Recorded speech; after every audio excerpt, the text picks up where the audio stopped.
өдрийн сайн байцгаана. Тэгэхээр бид нар энэ удаадаа нэгэн сонирхолтой подкастыг эхлүүлж байгаа. Тэгэхээр бидний эхлүүлж байгаа энэ подкастын үндсэн санаа гол утга нь юу юм бэ гэхээр боловсрол судлаас суурьтайгаар үе хоорондын зааг дээр бидний мэдэхгүй ойлгохгүй байгаа зүйлсүүдэд бид хэрхэн яаж ярилцаж болох вэ гэсэн сар хүрээний дотор бид нар ярилцахаар подкаст маань од гэрэл болон миний бие зүгтээ суулж байна.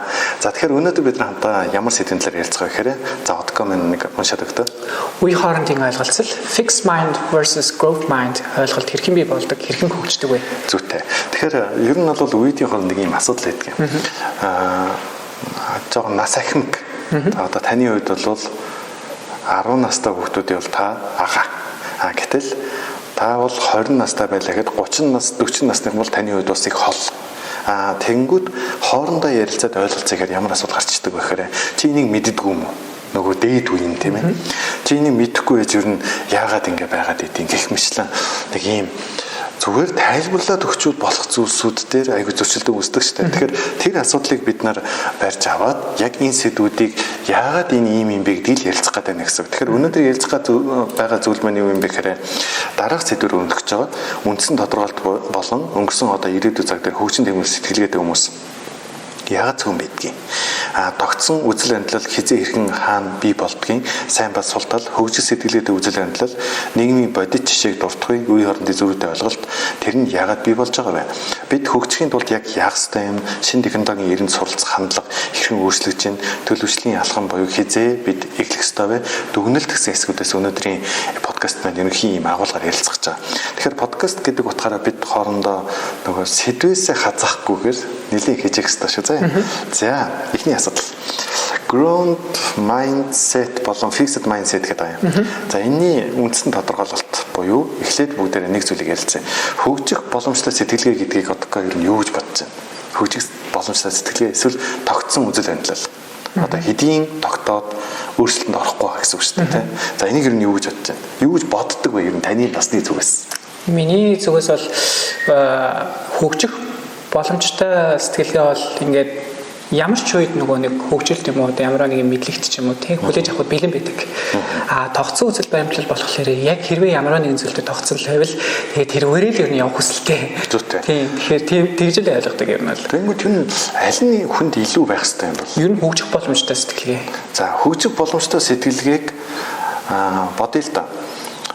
Хэдэн наснд аль нь илүү байвал гэдэг асуулт ер нь орж ирж байгаа. Тэгэхээр нөгөө насаар ахимг хүмүүстэй уулзахад ямар мэдээж төрдөг вэ?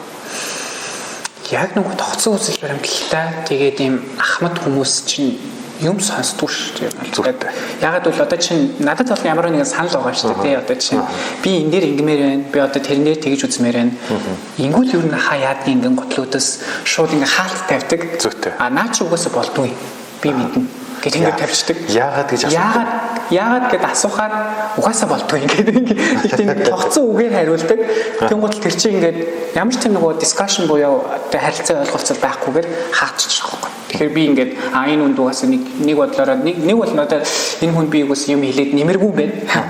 Эсвэл тэгээд за гэж өнгөрөөдөг ч юм уу тийм.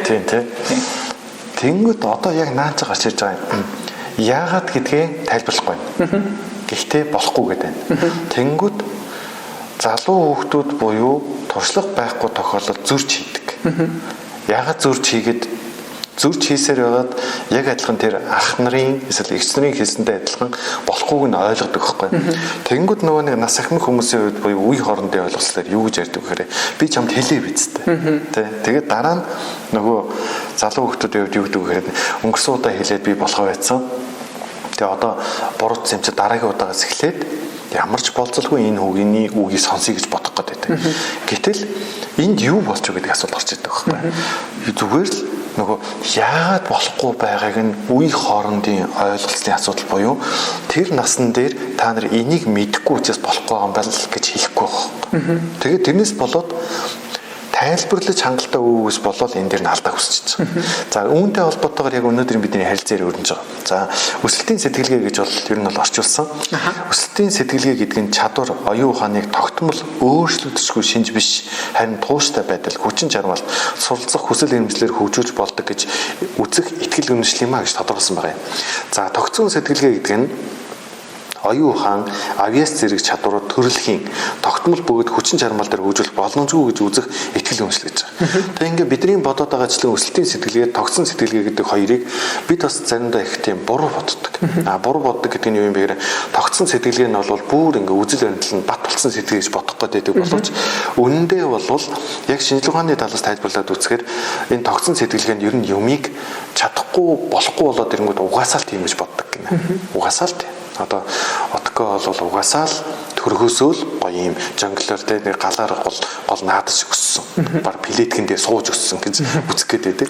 Гэтэл нөгөөдөөгөр бол бидний өмнө тулгарсан асуудал болно гэдгийг өсөлтийн сэтгэлээ нь илүү их хүнийг шин зүйл сорин дуудаж байдаг. Агиш сайн тал нь юу юм бэ гэхээр залуу хүүхдүүдэд өсөлтийн сэтгэлийг хүчтэй байдаг. Сул тал нь юунд байдаг гэхээр насаагт тулсан хүмүүс түүндээ ядардаг. Тэгэхээр тогтсон сэтгэл рүү очих гээд байдаг юм байна л да. За үүн дээр багш нэгэн ийм материал болж ирсэн. За бодлерын эсэргүүцэл гэдэг. За тэгэхээр хамгийн анх бол камер анх үүссэн. Тэгээд хамгийн анхны үүссэн камер маань дарсан зураг маань энэ багт. Тэгээд энэ зураг энэ аппарат үүсээд тэр үед чинь уран зураач гэж хүмүүс байсан байхгүй. Уран зураачдын нийтлэг онцлог нь юу вэ гэхээр хүмүүсийн зургийг зурж мөнгө олдог.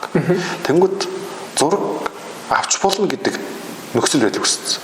Тэгээд тэр үед ямар эсэргүүцэлтэй толгорч исэн бэ гэхээр зургийн ямар ч ойлгуулдаггүй хүн зураг аваад түүнийг угаалганаас юу гэдэг гэсэн асар том эсэргүүцэл үүссэн. Тэгээд энэ эсэргүүцэл дээр Шарл Бодлер юу гэж хэлж ирсэн бэ гэхээр фотограф нь шинжлэх ухаан урлаг түүшлэг даруухан зарц байх учиртай.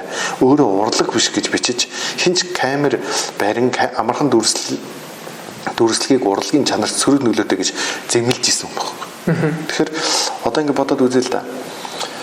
Шин зүйл гараад ирдэг. Шин зүйл гарч ирэхээр Откогийн үед яг энэ насны төлөөллийн үед ямар санагддаг вэ? Гоё гэж боддог. Зөвхөн гоё угаастай. Түн туршмаа санагдаж байна. Энэ бол нөгөө хөгжих сэтгэлгээний суурь нөхгүй. Тэгээд энэ таны насны онцлог юм байна. Гэтэл нөгөө тогтсон үзэл баримталтай хүмүүс юу гэдэг вэ гэхээр шин зүйл гарч ирэхэд тэр шажуул гэж авдаг. Тийм мэдрэмж юм мэдрэгдэг. Авч ирсэн. Яагаад вэ гэвэл цаг үеийн туршид ийм хоёр сэтгэлгээнд хүмүүс хоорондоо зааглагддаг. Нөгөө шин зүйл гарч ирэнгүүт эрс эсэргүүцдэг. Тэгээд Asian Declaration Delacroix гэдэг энэ хүн болохоор студид зураг авахсан ийм зураг байгаа. Тэгээд анхны энэ зургийн камер чи ерөнхийдөө нэг юм дүрслэлтийн юм байсан байхгүй. Тэгэхээр яагаад хүмүүс эсэргүүцсэн? Яагаад тогтсон сэтгэлийг тогтчих гэдэг санаа гарч ирж байгаа юм л да. Ер нь ингээд өөрсдийнх нь орлого олж ирсэн гол нөгөө зураг зураад орлого олж ирсэн хүмүүсийн орлого байхгүй болох гэдэг шүү дээ. Тэр чинь нөгөө тогтсон сэтгэлгээ. Хичээж хөрх юм хитэн жижиг зураач болоо тий. Сураад нэг юм болсон чинь нэг хүн гарч ирээд яг адилхан зүгээр л онцгой хүчин чармаар шаардахгүйгээр коноп дараад зураг аваад угаагаад тэр зургаас илүү ийм гоё зургууд гараад ирэхэд хэний ч гэсэн богино төрн үздэг шүү дээ. Тэр үедээ ер нь зураг зурулна гэдэг нь бол нэлээд өндөр зардалтай. Яг түүндээ тохируулсан урлаг гэж үздэг байсан. Тэгээ ингэж зураг зурулахын тулд бас ганцхан өдөр очиод болцдог биш. Хөрөг зураг зурлахын тулд маш олон өдрүүдийг зарцуулдаг. Тэгээ хүмүүст байсан зургууд нь тийм олон байдаг байсан баг. Тэгтэл үүнийг цоошин технологиор үүсгэж гаргаж ирсэн байдаг. За үүнийг хэн гаргаж ирсэн бэ гэхээр Луис Дагара гэдэг энэ хүн анх бий болгосон баг. Зургийн аппарат хийсэн хүн хэрхэн үүнийг хийх болов? Буюу сэтгэлгээр нь ямар онцлог агуулгаж ирсэн бэ гэдэг дээр одоо бид ярилцах гэдэг. За одоо Откогийн хувьд асуулт асууя. Энэ шин зүйл гараад ирлээ. Тэгэнгүүт шин зүйлийг туршихыг хүссэн хүсэл нь бол мэдээж оволдож байна. Нөгөө талдаа ямар асуулт гарч ирээд байна гэхээр энэ хүн яаж энэ зүйлийг гаргаж ирв гэдэг тал хийх боддгоо. Шин зүйл гаргаж ирсэн хүнийхэн талаар. Айгу ухаантай хүн байна даа л гэж боддог. Ер нь бол ухаантай хүн байна гэж бодоод байна тийм. Гэтэл асуудлынхан мөн чанар нь юу юм бэ гэхээр ерөөсөө энэ нийгмийн гол үзэгдэл чинь ингэдэг юм байна л да. Шин зүйл гараад ирлээ. Гингүүд шин зүйл рүү төвлөрөөд байгаа болохоос шинийг бүтээсэн хүний сэтгэлгээ яаж бий болов гэдэг дээр ерөөсө боддог. Тэгээд энэ Дагарын суур мэдлэг гэдэг байгаа. Энийг бас Вашингтон зүг судалж гаргаж ирж байгаа. Чадрын иж бүртэл гэж. Зураач тайзны уран бүтээлчийн сургалтанд суудсан гэрэл сүүдрийн мэдрэмжтэй, химийн туршилтанд сонирхолтой, түншлэн сүлжээний менежментээр суурилсны эцсийн үр дүнд энэ бүтээгдэхүүн гарч ирсэн юм байна л да. Гэтэл Дагер гэдэг энэ хүн маань өөрөө зураач хүн гэж байгаа. Тэгээ уул нь бол хоёулаа бодъё л да. зураачгүй юм чинь өөрийнхөө эсрэг үл хиймээргүй байгаа зү. Бодоод үзэх. Тийм. Гэхдээ энэ хүн зураач хүн байж ич өөрийнхөө тэр ажлын эсрэг бараг ингээд шин технологи бий бол гаргаад ирсэн. Яагаад? Одоо нөгөө сэтгэлгээний чинь яагаад харж байна. Хэрвээ тогтсон үзэл баримталтай хүн байсан бол нөгөө чүүвээ суралцаж арайч үныг зураач тайзны бүрэн бүтээж болцсон. Одоо энэгээр мөнгө олё гэж бодох хэвээр юм чи шал өөрийг сэтгэсэн байна. Ер нь эцсийн мөчөд тэр тогтсон сэтгэлгээ хөгжих боломжтой сэтгэлгээ хоёрын чи ялгаа энэ дээр байдаг юм аа. Ерөөсөө л зарчим нэг байхгүй. Зарим нэг хүмүүсийн хувьд болохоор тодорхой мэдлэг хүлээж авах хүртлээр их зовлонтойгоор тэр үйл процесс руу очдог. Сул тал нь юу гэдэг вэ гэхээр тэр мэдрэмжийг авсныхаа дараа за одоо ер нь юу яа юм? Орлогоо бод гэж боддог болвол хөгжих сэтгэлгээтэй хүмүүс дэлхийн асуудлыг олж харж байдаг. Тэгээ энэ хүний сэтгэлгээ тэгж л харсан байгаа юм л да. Би бол зураг зураад болоод байна. Гэтэл зураг зурж чадахгүй байгаа тэр хүмүүсийн төлөө би юу хийж болох вэ гэж асуусан байхгүй. Сонирхолтой үзэгдэл. Сонирхолтой. Тий. Тэгэхээр нөгөө хөгжих сэтгэлгээ, тогтсон сэтгэлгээ хоёрыг бид тэр түүхэн дээр түүхийн бодит материал дээр гаргаж иж ярилцаад байгаа. Энэ түүхийн бодит үнэн үү үгүй юу гэхээс илүү түүхэнд хөгжих сэтгэлгээ тогтсон үзэл баримтал яаж бас нөлөөлж болдгийг бид нар тодорхойлж өгч байгаа. За тогтсон сэтгэлгээ дараах асуултууд гарч ирж байгаа. Тогтсон сэтгэлийн тэгвэл яаж бий болдгийг? Яагаад бид хэвийн зүйл мэд хүлээн авдаг болчихно? Хөгжин тэмүүлэл сэтгэлгээр хизээ солигддаг. Тэгэхээр нөгөө хиний Откогийн нэг юм асуулт шүү заяа гэж асуух гэж. Таны хувьд нэг хүнтэй ингээд уулзсан. Тэр ингээд дандаа нэг зүйлээ ярьдаг. Тэнгүү тэр хүнийг тэгж боддгоо. Энэ хүн хизээ ингээд миний бодож байгаа шиг өөрчлөгдөх болоо. Энэ бодол нь өөр болох болов тий. Тэгээд энэ хүн ингээд хизээнээс эхлээд яг энэ зүйлээ туйлын үнэн мэд хүлээж авдаг болчихоо гэсэн бодол төрдөг. Төрлөө яах вэ? Тэгээ ер нь тэр мэдрэмжээс одоо яг таны насны онцлогоос те тэр мэдрэмж төрөхтөө зэрэгцээд ер нь юу бодогддог вэ? Одоо дээд үеийнхэн чинь ингээд таны ингээд дээрээс ч харчаад те. Чи болвол ингээл өстой. Магад бас бүр ойрхон дуудаад ирлээ ээж аав нар байдаг те. Чи инг тулгадаг. Тэгээд тулгаснаас болоод ганцхан зүйлийг ярьдаг. Тэгээ чи ингээл өстой. Тэгээ яагаад гэж ярихаар энэ яагаад тэр ойлголцдог? Яг тэр ерөөсөө ойлголцож чаддаггүй ер нь их тохиолдол. Тэгээ дараа маргаан болдог. Тэгээ ингээд маргалтаад бариад ингээд ер нь бүх зүйл болоод өрнөө дуусчлаа. Дараа нь ямар мэдрэмж төрдөг? Дараа нь тэгэл нэг хоосон мэдрэмжл төрөл өнгөрдөг дөө ер нь. Өнгөрөх ёстой мэн гэж бодол өнгөрөөдөг. Зүйтэй. Тэнгүүд одоо эндээс бас дахиад асуулт гарч иж байгаа. Дараа нь та ингээд өөрөө гэр бүлтэй болоод өөрөө хүүхэдтэй болоод өөрөө гэр бүлийг удирдан авч явах дээр туллаа гэхэд яа ихсэн бодол төрдөг вэ? Сайн л авч явандаа л гэсэн л бодолтой л байдаг. Харин тий одоо наадсан байдаг байхгүй юу? Хараа. Хүмүүс ер нь юу гэж боддог гэхээр өнөөдөр үзэл баримтлалын зөрчилдөөнд орох үедээ хоёр хариу үйл гаргадаг. Нэг би өстой энэ хүнээс шал өөр хүн болно гэж нэг нь боддог. Нөгөө хэсэг нь ингэх л ёстой мэн гэж хүлээж авдаг. Тогтсон сэтгэлгээтэй үзэл баримтлалын нөлөөнд автаад тогтсон сэтгэлгээр хөгжгөр хүн яг тэгж л бодно. Харин нөгөө хэсэг нь байдаг. Би ийм болохыг хүсэхгүй байна. Тэгэхэд бол одоо би яах вэ гэж. Тэгэхээр энэ дунд нэг цаг гарч ирдэг. Юу ихээр боловсрал байдаг. Хэрвээ та сурч боловсрохгүй яагаадыг өөрөө тань мэдэхгүй болвол асуудлын мөн чанар нь юун дээр очиж тогтдог вэ гэхээр угаасаа л юм байсан шүү дээ. Тэгээд нөгөөдөө угаасаа хариулт аваагүй болохоор хүүхэн дараа нь өөрөө гэр бүлтэй болоод дараа нь дараагийн үе орж ирэнгүүт юу гэдэг вэ гэхээр манай ээж аав намайг загнаж зэмлсээр байгаа л юм болгосон. Одоо чи юм бил байгсан. Тэгээ нөгөө нэг гэр бүл дотор 3 үеийн эмч сууж байна гэж байгаа. Өвөө нэмж, аав нэмж, өөр эмч. Уул нь бодоход их тийм сэтгэл татам сайхан. Гэхдээ асуулт орж ирж байгаа. Үнэхээр хүсээд эмч болсон юм болоо. Тийм. Тий. Эндээс эхлээд нөгөө нэг өсөлтийн сэтгэлгээ тогтсон үзэл баримтлал хоёрын ялгаа энэ дээрээс гарч ирдэг. Тэгээ нийтлэг 3 төрөл байдаг юм байна л да. За нэгтгэх нь хүний сэтгэл зүйн суур хязгаалт гэж байна. Алдаа дутагдлыг чичлэг нь их сурамжийн шагнал нь удаан мэдрэгддэг буюу шинжлээс зайлсхийдэг. Нэг эцэг эхүүд хүүхдийг эсвэл нас ахим хүмүүс ингээд хит игүүх сонсдог залуучуудын хувьд ямар асуудал үүсдэг гэхээр дандаа нөө буруугаа ингээд чичлүүлж идэг. Тэгээ тэрнээс болоод сурамж буюу тэр нэг өөжиж өстө өнгөрсөн удаа хэлсэн чинь чи үг аваад ямар мундаг болчихвэ гэдэг тэр мэдрэмжийн хол байдаг болохоор болохгүй мэдрэмжийг аягүй хүлээж авдаг. Сэтгэл зүй эвдэрдэг гэсэн. Тэгэхээр одоо одка тэр ер нь эцэг ихэн эсвэл ойр явдаг хүмүүс нэг хэр ойрхон магтдаг. Одоо нөгөө хол байгаа учраас ярих болгонд л магтдаг шүү дээ. Тэнгүүд ярих завсар нь хэр зайтай вэ? Нэг 7-оос 2-7 оны зайтай. Зүйтэй. Тэнгүүд одоо сүүлийн үед ингээд намайг магтаад байна гэдгийг урамтайгаар хүлээж авлаа шүү дээ. Тэнгүүд өмнө нь ямар байдаг вэ? Өмнө нь нөгөө яг дэрэгдэн ингээд хамтаагаа сурсаж явах үед чи яагаад тэрийг хийгээгүй яагаад ингээггүй юм те одоо юу гэдгийг ямар нэгэн зүйлүүд би үйл хийсэн байгаа тохиолдолд эн чинь их бүтэх зүйл чи юм бүтдэг юм хөөж авч байгаа мó тэгээд иймэрхүү наа чи одоо бүтгэв гэдэг. Тий. Тэгэхээр нөгөө хүнд гардаг төөрөгдөл нь яг ийм асуудал гэнэ.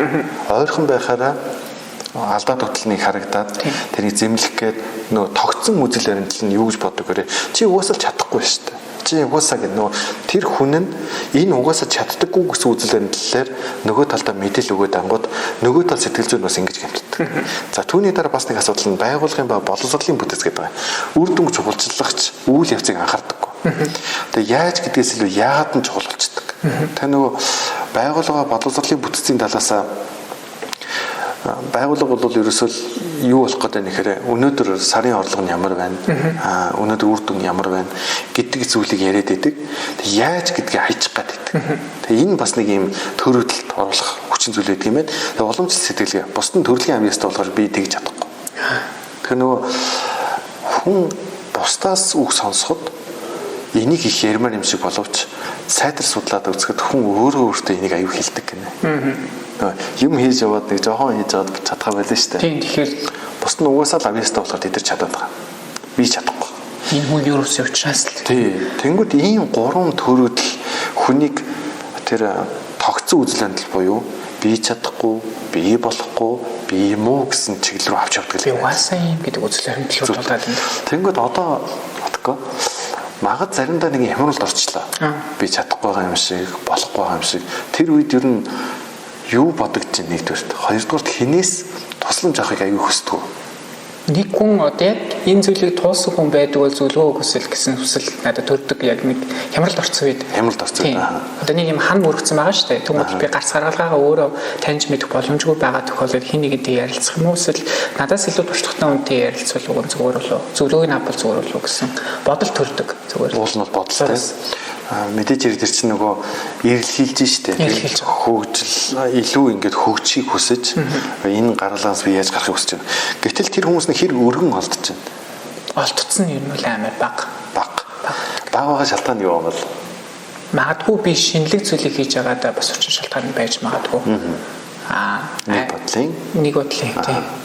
Нөгөө төгөр болохоор эсвэл зүгээр л энэ амар бүтгүү зүйл байсан баг би бүтгүү зүйлийг ихлүүлсэн байж магадгүй гэсэн нэг гутрлын байд руу өөрийгөө хайчих гэдэг байдаг. Ашигын зүгээс бол арай өөр зүйл хэлмээр байгаа юм. Юу гэхээр зөв нөгөө тогтсон үзэл баримталтай хүнийг хүмүүсээс үргэлж зөвлөгөө аваад хямарсан байгаа үед хөгжиг сэтгэлээдэг хүмүүс нь нэг талаа бас бага байдаг. Тэгээ тэднийг хайж олох нь аюу их эргэл хайгуулах шаарддаг. Тэгээ нөгөө олоод учраа олчих гэхээр эргэл хайгуулт их цаг зарцуулдаг учраас зогсох гээд байдаг. Гэтэл бас нэг асуудал нь юу гэхээр таны ойр авд таны зовлон тулсан зөндөө хүн байгаа. Нарийн ярил барыг тэр сайн мууг нь уул нь ойлгоцсон мөртлөө үе хоорондын заг буюу тэр хүмүүс чинь таны нөхцөлд нийцэж хариулт өгдөггүй болохоор та бас хямардаг гэж болно шүү дээ. Тийм шүү дээ. Хариулт нь хитрхи ерөнхий учраас. Ерөнхий. Ерөнхий хариулт өгчлөөр чинь ингээд чи одоо чинь би ийм асуудал тулгарчаад байна. Ингээ яах вэ гэж асуунгууд л да чи ингээл болоо шүү. Тэгээ хайчихлаар яагаад би мэдв. Тийм. Яаж мэдэхгүй. Яагаад юунаас болоо сайн муу тал нь яасан бэ гэдэг тэр хөгжих сэтгэлгээ гэдэг зүйл чинь бас ямар асуудал байдаг гэхээр хүнд тухайн насанд нь тааруулж түүнд тайлбарлана гэдэг чинь өөрөө бас аягүй чухал байхгүй. Гэтэл манай Монголд ер нь нас ахих тусам ер нь тэр ярина байхгүй болчихдог. Өөрийнхөө мэдрэмжээр би ингээд туулаад миний мэдэрч байгаа ойлгож байгаа энэ нөхцөлд энэ хүн миний зөвлөмжийг авч ийн гэж удаа тайлбарлаждаг. Багш нь ялгаагүй л дээ тантай адилхан нөгөө оюутан байгаа үедээ багшаас олж зөвлөгөө авна. Багш удаас харж байгаа ном уншилдаа чи гэж ганц үг хэлнэ. Тэгэл бол. Тэнгүүч би ингээд ямар номыг, ямар бүлэг, айл номыг, ямар өнцгөр тэгээд уншснаар ямар үр дүнг авах юуч байхгүй. Тэнгүүд нөгөө үе хоорондын ойлголцол яг эндээс үл ойлгох нөхцөл байдал эндээс үүсдэг байна. Тэгэхээр нөгөө төөрөөдлүүд ингэж гарч ирдэг. Тэгээд нөгөө магтаж урамшуулах нь бага болоод ирэнгүүт тухайн хүн хичнээн мундаг мэдлэгтэй байсан гэсэн холдчихдаг байна. Тэгээд иймэрхүү зүйлүүд байдаг юм байна. За хөгжин тэмүүлэл сэтгэлдэг хүмүүс яагаад цөөн байгаад байгаа гэдэг асуулт орж иж байгаа. Одоо хоёлаа яг түрүүний асуулт орж ирсэн шүү дээ. Яагаад цөөн байгаад байгаа? Уул нь олон байлгамаар шүү дээ. Асуудлын мөн чанар ийм юм байна л да. Роджерсын шинжилэлт даралтын мөрөө гэж байдаг. Тэгээд энэний судалгаан дээрээс үзэх юм бол санаачлагчд гэдэг байна. Innovators гэдэг. Эдгээр бол ерөөсө цоо шинийг сэтж байдаг хүмүүс бол нийт хүн амын 2.5% эзэлдэг. За менежер гэж байгаа. Эдний сэтгсэн зүйлийг цааш нь аваад явж чаддаг хүмүүс 13.5%-ийг зарим тохиолдолд 15-аас 20% эзэлдэг. За тэгээд дараагийн 3% бол дагагчд гэж байдаг. Дагагчдын 1 2 3 дахь үеийнхэн байдаг. Нэгдүгээр үеийнхэн юу юм бэ гэхээр арай нэг нөгөө менежерүүдийн түвшинд бол очихгүй. Гэхдээ дагагчдын 1-р үе, дагагчдын 2-р үе, за дагагчдын 3-р үеийнхэн байна. За энэ дагагчдад сайн тал нь юу юм бэ гэхээр шинэ гарсан зүйлийг дагах тэр чадамжууд нь янз бүр байдаг ч гэлээ. Тэр дагах үйл процесс нь тууштай, туйлбаргүй. За ингэж явж ирснээр 15% байдаг. Юу ч ойлгодгүй юм гэж. Зүгээр ингээл нэг хүн амар үнэтэй гоё машин худалдаад байгаа гоё машин худалдаж авахыг нь дагам дөрөөдөг болохос биш. Яадаг вэ? Учир шалтгаан юм. Яаж авах те мөнгөө яаж цуглуулах, энд яаж очих гэдгийг юу ч мэддэггүй урсгалаад авдаг үеийнхэн гэж байдаг. Тэгээ нөө Facebook дээр олон нийтийн сүлжээн дээр анзаарах юм бол нэг хүнийг муулангууд яадаг үлээ? Дагаал шуурдаг. Тэг энэ үеийнхэн чи эднэр гинэ. Энэ үеийн. Тэгэхээр эднэр тухайн нийгэм дээрээ аль нь илүү буюу инноваторсыг хэр хэмжээнд сайн нийгэм барьж чадж байна гэдгээс хамаарат нийгэм нь эрүүл болох үгүй гэдэг нь үзэгдэх юм байна л да. Нийгэм нь хэд ихэн дагагчдын хувь хэмжээний өсөх тусам өсөөд эднэрийнхээ дэмжиж ирэх юм бол эхний тэр нөгөө санаачлагчд нь өөрсдөө хавчигдаад байх боломжгүй болж байгаа учраас замаас гараа авчдаг. Гэхдээ энэ санаачлагчдыг бүгдээрээ баян байна гэж бас бодож болохгүй. Эдгээр чинь юугаараа их онцлог байна гэхээр нөгөө шинийг сэдэх тал дээр байгаад болохоос мөнгөтэй болгох санаачлагч биш. Хүн янз бүрийн арга мөнгөтэй болж болно шүү дээ. Гайж болно, мөнгө л уурдаж болно те. Энийг хэлээд байгаа юм биш. Санаачлагч гэдэг чинь шинэ бүтээгдэхүүн үйлдвэрлэх хэлээд байгаа. Шинэ зүйлийг сэдэх. Заавал бүтээгдэхүүнээс үйлдвэрлэхгүй байж болно. Шинэ үзэл баримтлалыг гаргаж ирж байгаа хүмүүс хэлдэг. Тэгэхээр одоо ингээд бодоод үзэхээр одгоос асуулт та бол 20 насны бас тодорхой төлөөлөл тийм. Цаашдаагсан бид нар ингээд ярилцж байгаа бас зочдыг авчрах болно. Тэнгүүд 20 насны төлөөллийн зүгээс харахад та аль үе рүү н орохыг хүсэж байна? Эднээс. Яг early adopters буюу нэгдүгээр үеийн дагагч гэж бодож яагаад гэвэл би эхний удаадаа гэж байгаа шүү дээ. Эхний удаадаа. Тэгэхээр одоо хоёулангийн асуулт чинь ингэж байгаа юм. Би сая ерөнхий юм асуучингууд магад бас ингээд нэрээ би аль нь юм болоо гэж бодмоор тийм. Хариулт нь бас ингэж хариулж болно та. Би одоогийн байдлаар бол магад энэ 34% би орж иж болно. Гэхдээ би хичээл суралцж байгаад тодорхой хугацаанд үүнд орно. Ирээдүйд би энд байх юм гэж. Ингэж хариулж болох гэдэг. Тэнгүүд энэ дундаас яг саяны харилцааны дээрээс та бидний дунд нэг асуулт гарч иж байгаа. Багш та яаж намайг миний хариултыг яаж ингэ задлж хариулаад байгаа юм бэ? Бусад хүмүүс ингэж ярилцах боломж бүрддэггүй. Хомс. Тэг хомс үүтэй цөөхөн. Гэтэл багш нь яагаад энийг мэдэж ирээд хэлээд миний туйлын чин хүсэл юу гэхээр таныг энэ 2.5% байгаас гэж үнэхээр хүсэж байгаа. Мэдээж хэрэг дийлэнх болох энд байхыг хүсдэг. Гэвч ийшээ орохын тулд маш их хүнээс золиос шаардж байдаг. Гэснээр хэрвээ та энд орно гэсэн зорилго тавьвал энд орох магадлал нь өндөр байдаг гэсэн. Хэрвээ та энд орё гэж хүсэж өөрийгөө хурцлвал энд байх магадлал нь өндөр байдаг. Энэ инноваторс дотроосоо бүр онцгой цөөн тохиолын хүмүүсийн цөөхөн тохиолын нэгд нь орохыг хүсвэл яах нь та энэ хавцаа очих хэмжээний өөрөөсөө зориулах гарна гэсэн. Тэр үүнийг хөгжих сэтгэлгээ гэдэг байна. Хөгжих сэтгэлгээ. Одоо энэ сонирхолтой тийм. Сонирхолтой. Тэгээ энийг ингээд бариад та маань тогтсон үзэл баримталтай хүмүүс ямар хүмүүс байдаг вэ гэдээ үзэнгүүт зарим тогтсон үзэл баримталтай хүмүүс бүр онцгой сонирхолтойгоор би бол энэний хүн гэж шууд заадаг. Би юун дээр 2.5 бав тийм. Би бол тэр 15% дотор л байдаг. Шууд өөрийгөө тодорхойлдог. За тэр хүн өөрийгөө зөв буруу тодорхойлох сонирн биш. Хамгийн гол нь энэ дотроос яаж ийшээ орох, яаж дээшлэхэ гэдэг зүйлийн талаар тэр хүн ямар ч тийм бодол байхгүй бол бидний ярьж байгаа тогтсон үзэл бодлын хүн чинь тэр байхгүй юу? Ийм ялгамжууд байдаг байна. Энэ үнэхээр бодвочтой зүйл байдаг. Магад энэ яриг сонсож байгаа болвол та бүгдэд бас бид нар бас сандаад бас нэг зүйл хэлмээр байгаа юм тийм. Өөрийгөө шин зүйл сорь гэж байгаа. Үргэлж сорь. Соржиж хүн дээшилдэг. Нас зарим хүмүүстэй багш нь ингээд ярингууд багш нь бол яг 40 насны төлөөл болчлоо л да тийм ээ. Тэнгүүд үе адилхан найз нөхдөд уулзсангууд юу гэж ярьдаг гэхээр миний амьдрал ингээд дууссан. Би одоо ингээд суранд болсон ч юу ах вэ?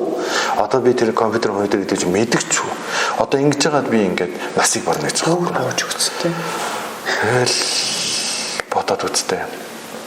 Дахиад 40 байлаа гэхэд 50, 60, 70, 80. Дахиад 80 хүрэхэд болиё. Яагаад болиё те наад гэдэг ядаж 30 жил амьдрах чиж өнөөдөр ингээд тогтсон үзэл бодол төр ингээд буугаад өгцсөн байна гэдэг бол харамсалтай. Тий.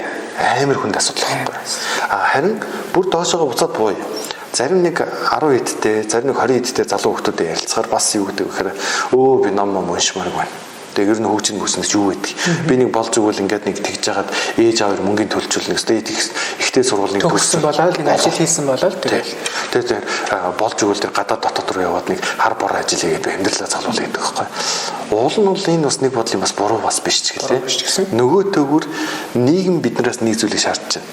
Үргэлж хөгжихийг. Ягаад дөнгөс саяхны хүртэл 5-6 жилийн өмнө ихт чинь бидний өдөр тутамдаа ээжсэн зарим нэг механик ажлууд байна. Өнөөдөр химэл аяхан гарч ирснээр тэд нар чинь баг хэрэггүй болох руу хандж байгаа. Тийм. Нэг тааруухан дизайнер байснаас химэл аяхан байсан дээр болчихж байгаа. Тийм. Тэгэхээр ийм байдлаар нөгөө доор нийгмийн өрсөлдөөн чинь өөрөө доороос нь шахах байдалтай. Улам ингээд ур чадварыг урагшин тэлж авч явж байдаг. Тэгэд бидний өмнө заавал байх ёстой ур чадварууд маань өнөөдөр хэвийн үзэгдэл болж эхэлж байна. Яг л зургийн аппарат анх үүссэн шиг. Тийм. Тэгэхээр энийг бид нар бас бодох хэрэгтэй байна л да. За тэгвэл бидний сэтгэлгээ яагаад хөгжиж байх ёстой юм бэ гэдэг дээр ярилцж байгаа юм. За энэ дээр график харуулаад багш нь танаас асуулт асууж байгаа шүү. За энэ бол Монголын эдийн засгийн чадамж буюу дотоодын нийт бүтээгдэхүүн 5200 орчим доллар байгаа л да өнөөдрийн байдлаар. Энэ тэгсэн чинь хажуу талд нь солонгосыг байгаа 29 мянган доллар гэж байна. Тэгэхээр 5,000 долларын орлого олж байгаа хүн маань 29 мянган долларын орлого олж байгаа жилийн туршид те энэ хоёрын харьцуулт чинь ерөөсөө л нөгөө бидний сэтгэлгээний ялгаач энэ дээр орчиж байгаа юм. Та нөгөө солонгостоос үзсэн тийм ээ? Солонгосыг судалж байгаа, солонгост очсон байна. За өөр олон улсаач гэсэн явсан байгаа. Тэгэнгүүт энэ эдийн засгийн чадамж өндөртэй улсуудын нийгмийн онцлог ямар байдаг вэ? Өргөлж хөгжиж байдаг. Зүйтэй. Өргөлж хөгжиж байдаг. Тасралтгүйгээр байн хөдөлж байдаг. Тэгээ нөгөө настай ах эгч нарын яриа юу гэдэг вэ гэхээр би хөгжих ёстой, ажиллах ёстой, би гэл үргэлжлэн биш. Тий, зүйтэй. Харин хөгжил буруу улс орнуудын чиглэл яадаг вэ гэхээр нөгөө тогтсон үзэл бодлоо баригдчихдаг юм байна л да. Миний амьдрал угаас юм жамаараа л явж байгаа юм. Тий. Тэгээ явандаа нэг хин нэгэн баатар гарч ирээд одоо Чингис хааны сүнс гарч ирээд дандаа тийм зүйлийг ярьсан. Агуу өдөртөгч эсвэл нэг амар мундаг ерөнхийлөгч гарч ирэл улсын тэр чигтэн те миний амьдралыг дээшлүүлээд миний амьдралд мөнгө оруулж ирээд те би баян амьдрал гэдэг ийм ойлголт. Хин нэгэн хүний хичээл зүтгэж миний амьдрал ажих гэдэг юм шиг. Тэгээ ингээд яриад ирэнгүүт ер нь яг таны наснаас таны бодлоор яг ийм зүйл ярихаар сэтгэл зүй ямар байдаг вэ? Онцгүй шүү дээ. Яагаад өөрөө хийхээс цаараалаад байгаа юм бэ? Зүйтэй. Яг наадах чинь. Тэгэхээр бид нар өмнөний талаар буюу өнөөдөр тогтсон үзлэнд хөгжих болон сэтгэлийн талаар ерөнхийдөө ярилцаад байгаа юм. За одоо ерөөсө графикаар харуул ийм л биш шүү дээ. Тэгээ эдний хичээл зүтгэл яажууд бид ийм л дорой байна гэсэн үг байхгүй. За дотоодын нийт бүтээгдэхүүн мэдээж хэрэг Монголын хэмжээнд үүсэх боломж байгаа юу гэдэг асуултанд мэдээж байгаа. Харин яаж гэдэг нь таны хөгжил боловсролтой шууд хамааралтай. Та юмыг өсөж хөгжин болно, боловсруулна, сайхан гэж бодоод хичээх юм бол боломж байгаа. Хэрвээ та чадахгүй, би мэдэхгүй тэр ах эгчнэр л юм хийвэл хийн, би болвол гэж бодож байгаа бол хэдийн та настай хичнээн залуу байвч ер нь нас бол тоо гэдэг үзлээр нь л арай нэг ондоолт оол. 10 та хүүхэд ч гэсэн хөгжиж гэсэн сэтгэлгээр хандж ивэл тэр бол Монголын ирээдүйн мөн. Гэтэл 10 та мөртлөө ээж аавын мөнгөнд найдсан, хин нэгний хүч чармаалтанд дулдуйтсан, хин нэгэн хүн намайг хөгжүүлээс гэж бодох юм бол энэ мань утгагүй болчихж байна. Болчихж байна. Өөрд нь ямар ч хүмүүс хүсэл эрмэлзэл хэрэг хүсэл байхгүй бол хүчгүй гэдэг чинь байхгүй. Тэгэхээр энэ сэтгэлгээ наснаас үл хамааран чухал байр суурийг эзэлт юм аа.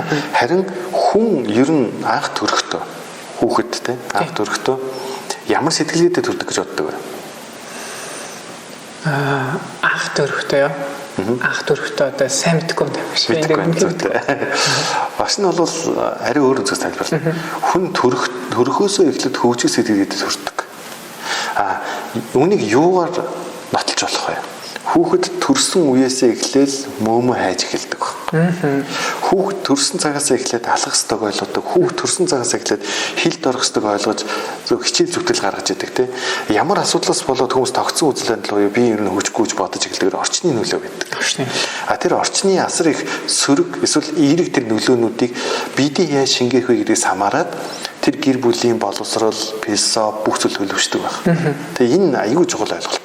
Тэгээ нөгөө хүний сэтгэлгээ нийгмийг тэргүүлж байгаа хүмүүс зарим нь бас мэдээж хэрэг гендээ шал өөр зүйл байгаад өсөж хөгждөг. Зарим нь болохоор яадаг бахна. Угасаал юм байх хэрэгтэй гэж боддог. Тэгэхээр эдгээрийг бас нэг ялгаж харах хэрэг зогсож байгаа. За шинэ технологид нутагшуулах буюу өсөлтийн сэтгэлгээ тогтсон сэтгэлгээнд бас нэг зүйлийг ярилцах гэж байгаа. За монголчууд уул уурхай гэдэг нэг хэсэг нь бол уул уурхай байх ёсгүй гэж дайрдаг. Нөгөө туйлын байх хэрэгтэй гэж зүйтэй. Тэгээ энэ зарим нь бол ойлгодоггүй буюу дагагчд бол аль талдаа орохоо мэддэг. Яг юу юм гээд уурхай.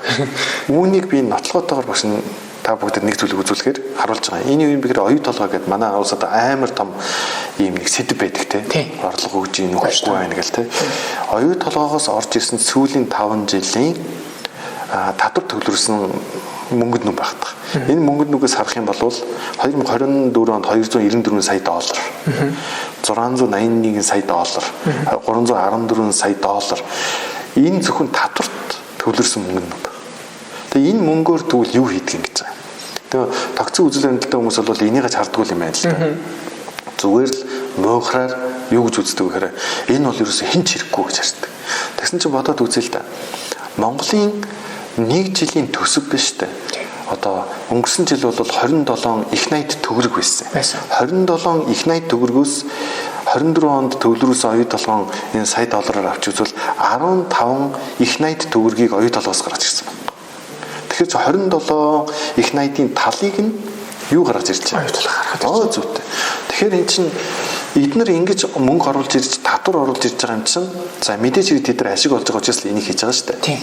Тэгэхээр тэр хувийн хөвшил тэр байгууллагаас орж иж байгаа мөнгөнд дүнг ашиглаад бид өнөөдөр боловсролдоо хэр хэмжээний хөрөнгө оруулах вэ гэдэг чинь л асуудал байна. Түүнээс биш битрэлт орлого оруулаад байгаа газараа үзэн ядаж болохгүй шүү дээ. Тэгээ энийг нөгөө өсөлтийн сэтгэлгээ байгаа хүнийг баг зайлгаж авах шалгаар хүсэн шүү дээ. Одоо ингээл гэр бүлийг авч үзээлтэй гэр бүлэр те өрхийн тэргүүн байна, ээж байна. За ингээд ах ихч дүүнэргээ байлаа те. Тэнгүүд аав яадгүй гараад орлого олцоод эргээд ороод ирдэг. Орлого олоод хоол идэнгээ хоолыг нэдэс сунгаа. Хойш аав ер нь хэдргийг гадуур яваад байна. Ойл гэртээ бай. Бид нар та тоглол гэдэг үл юу болох юм. Тэгвэл тэр гэвэл тэгвэл орлогогүй л болно. Орлогогүй л идэх зүйлгүй л болно. Тэгэхээр бид нар нэг зүйлийг ойлгох ёстой зүйл нь юмсыг өнгөн талыг харж ярих биш. Юмсийн арын мөн чанарыг харж ярьдаг байх хэрэгцээ нөгөө өсөлтийн сэтгэлээ тогтсон үзэл баримтлал байгаа.